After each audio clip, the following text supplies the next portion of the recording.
자, 올해부터는 사실 여러분들 굉장히 이제 조심하셔야 됩니다. 자, 올해는 작년 가장 좋았던 해는 이제 재작년인데 2020년인데 작년도 꽤 좋았어요. 작년에도 투자 수익률이 꽤 괜찮으셨을 겁니다. 2021년까지는. 작년과 재작년 보통은 이제 대폭락 있으면 1년 반에서 2년 정도는 투자 수익률이 굉장히 좋아요. 워낙 많이 하락을 했기 때문에 그 폭락이 뭐 클수록 그 2년간의 폭락 이후에 2년간의 투자 수익률이 굉장히 획기적이죠.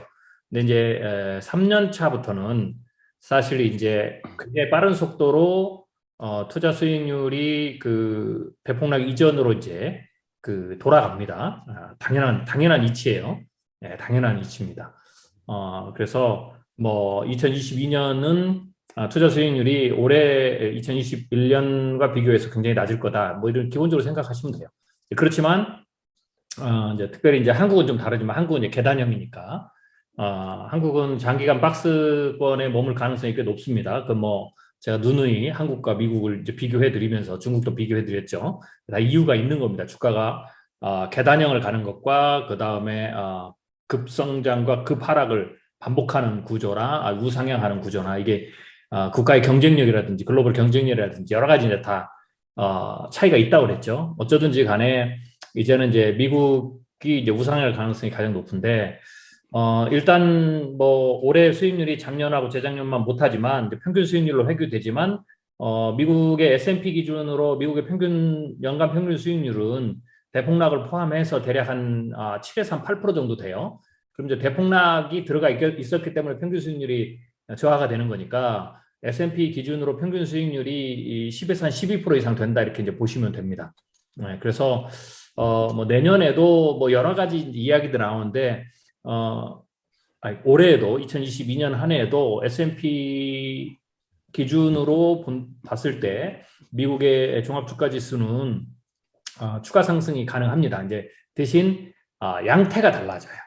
그러니까 대폭락 일어날 때 급반등할 때와 그 다음에와 비교해서 또 그 주가가 움직이는 게 좀 달라지죠. 특별히 이제 지금처럼 연준의 긴축, 그러니까 연준의 정책으로 보면 이 긴축 그리고 양적 완화, 긴축 이 두 가지로 이제 움직이죠. 이렇게 돈이 이제 그 돈이 늘어나고 줄어드는 거에 따라서 이제 움직이잖아요. 지금은 이제 실물 경제보다 금융 경제가 훨씬 더 강력한 힘이기 때문에 실물 경제를 좌지우지하고 당연히 뭐 주식시장, 투자시장은 뭐 돈의 흐름이 절대적이죠. 그렇게 봤을 때는 특별히 이제 연준의 이 양적 완화, 통화 정책 완화냐, 긴축이냐 이게 사실은 투자시장의 가장 중요한 힘이다, 절대적인 힘이다라고 보시면 돼요. 그래서 긴축으로 들어갈 때 제가 이제 5단계 긴축 5단계를 말씀드리면서 긴축에 들어가면서도 각 단계마다 그 주가가 움직이는 게 다르다고 했죠. 그 이유는 당연한 겁니다. 단계마다 유동성이 달라지기 때문에 그래요. 그래서 연준이 긴축을 5단계를 하지만 5단계마다 긴축이라는 큰 틀에서는 있지만 유동성의 측면에서는 차이가 있죠. 1, 2단계 같은 경우에는 1단계는 양적 완화를 축소하지만 여전히 유동성이 증가하는 거죠. 그러니까 돈을 늘리는 걸 줄이는 거기 때문에 사실은 계속해서 유동성이 증가하는 구간이고 두 번째 단계는 이제 더 이상 유동성을 증가하지는 않아요. 양적 완화가 이제 끝나죠. 중지 휴직이죠. 2단계가. 그렇지만 유동성이 줄지는 않잖아요. 줄지는 않는단 말이에요. 그러니까 그 차이가 있고 그다음에 이제 세 번째 단계에서 3단계부터는 이제 본격적으로 유동성을 줄인단 말이죠. 줄이는데 3단계에서는 일단 줄이고 4단계부터는 더 많이 줄여요. 그러니까 금리도 더 빨리 올리고 동시에 연준의 대차 대조표도 줄이죠. 지금 이제 QT라고 하는 그래서 지금 이제 그 얘기가 나오죠. 그게 보통은 이제 4단계 때 일어나요. 그래서 4단계는 금리 인상과 그러니까 3단계는 금리 인상만, 4단계는 금리 인상과 동시에 연준의 대차 대조표도 줄인단 말이죠. 그러니까 속도가 더 나죠. 유동성은 더 줄죠. 그런 거예요. 5단계는 그게서 막바지에 이르러서 이제 한계에 이르는 거고요. 그래서 연준의 유동성이 점점점 차이가 나요. 그렇기 때문에 거기에 따라서 주식시장, 투자시장의 움직임들이 당연히 다르게 되죠.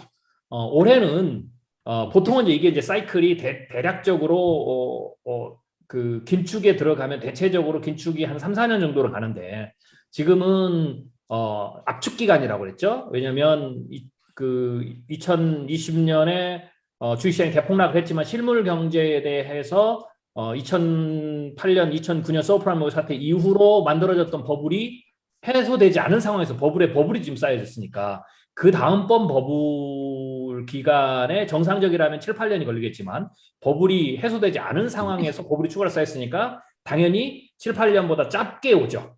짧게 오게 되는 거예요. 그렇기 때문에 이제 연준도 당연히 그렇기 때문에 버블량이 크기 때문에 즉 유동성이 굉장히 많고 자산에 버블이 더 많이 껴있기 때문에 총량이 크기 때문에 더 빨리 줄일 수밖에 없는 거예요. 그리고 돈이 많아졌다라는 것은 인플레이션율이 높아진다라는 거고 인플레이션이 높아진다라는 것은 사실 경제 성장률도 높다라는 얘기거든요. 그러니까 이런 게 이제 맞물려 있는 거죠. 그렇기 때문에 연준이 속도를 빨리 할 수밖에 없는 상황이죠. 그렇기 때문에 이제 우리가 7, 8년 정도 받았던 거를 이제 압축을 하게 되죠. 3, 4년 정도로. 그러면 이제 긴축이 5단계도 당연히 빨라진다고 그랬죠. 그렇게 생각을 해야 돼요. 그래서 지금 연준이 3월까지 양적 완화 축소를 끝내고 보통은 휴지기를 가져야 되는데 지금 인플레이션이 너무 높으니까 그 휴지기 기간도 그냥 거의 없다시피도 할 수도 있어요. 네, 그렇게 되죠. 금리 인상을 더 땡기겠다. 그러니까 2단계가 거의 없다시피 하는 상황으로 이제 압축을 하는 거죠. 그리고 이제 기준금리를 올리는데 기준금리 올리고 곧바로 그 대차도 축소를 하지 않을 거예요. 한 다음에 그게 너무 충격이 크거든요. 그 다음에 좀 있다가 하겠죠. 그러니까 3단계, 4단계, 3단계도 이 말은 기준금리 인상을 시작하는 3단계도 속도가 짧아진다는 거죠. 네, 기간이 빨라진다는 거죠. 4단계도 앞으로 오겠죠. 그래서 일단 기본적으로 만약에 지금 나오는 시장의 흐름을 해서 이제 3월 혹은 4월에 연준이 기준금리 인상을 시작하고 3단계로 넘어가는 거죠. 그럼 이제 4단계 같은 경우에가 이제 올해 뭐 9월이나 12월 안에 될 수가 있는 거죠. 4단계도 앞당겨지는 거죠. 그래서 압축이 되니까 거기에 따라서 주가들의 움직임들이 달라진다라고 봐야 돼요. 그럼에도 불구하고 제가 전체적으로 대폭락 이전까지는 다음번 대폭락 이전까지는 미국의 종합주가 지수는 계속해서 매년 상승을 한다. 상승폭의 차이가 있고 차이가 두 가지인데요. 상승폭의 차이가 있고 매년 상승폭의 규모가 줄어드느냐 뭐 이 차이가 있고요. 혹은 늘어나느냐 전에보다 그게 있고 또 하나는 상승이 주로 일어나는 시점이 언제냐. 그거는 이제 당연히 단계 액셀레이터를 받아서 기어를 한 단계 올리겠죠. 2단계, 3단계, 3단계, 4단계로 긴축을 그 올리는 그 액셀레이터를 그 기어를 올리는 그 시점이 언제냐에 따라서 이제 달라지는 거죠. 네, 그게 시점이 언제냐에 따라서 그게 상반기에 있다 그러면 어떻게 되겠어요? 상반기에 있다 그러면 후반기에 주가 상승이 있고 상반기에는 조정이 크겠죠. 뭐 이런 식으로 후반기에 있다 그러면은 전반기에는 오르지만 후반기 중후반기에는 다시 주가가 내려가고 뭐 이런 그러니까 그것에 따라서 상부하저냐 상저하고냐 뭐 이런 이제 스타일이 달라진다라고 봐야 됩니다. 그래서 뭐 그런 부분들은 당연히 이제 그 주식시장의 움직임들이 있으니까 우리가 정확하게 그 타이밍은 맞출 수는 없지만 대략적인 흐름을 우리가 충분히 예상하고 있다라고 보시면 되고요. 우리가 가지고 있는 시나리오대로 연준은 지금 잘 움직이고 있다라고 여러분들이 생각을 하시면 될 것 같습니다. 그래서 올 한 해는 분명히 작년과는 전혀 다른 거고요. 올 한 해 그런 움직임들을 보면서 또 이게 이제 그 연준이 실질 지표에 따라 하니까 그 시점은 아무도 예측하지 못한다고 그랬죠. 네, 실질 지표를 나와 봐야 돼요. 그래서 그런 것들을 우리가 면밀히 봐야 되고요. 이게 지금 속도가 빨라진다는 것은 이 경제 지표의 움직임의 변화들이 굉장히 빨라지기 때문에 우리도 그 움직임들을 굉장히 그 빠른 속도로 혹은 면밀하게 우리가 이제 그 모니터링 하면서 그때그때 수시로 우리가 이제 투자에 대한 전략들을 미세주중해 나가야 된다라고 보시면 될 것 같습니다.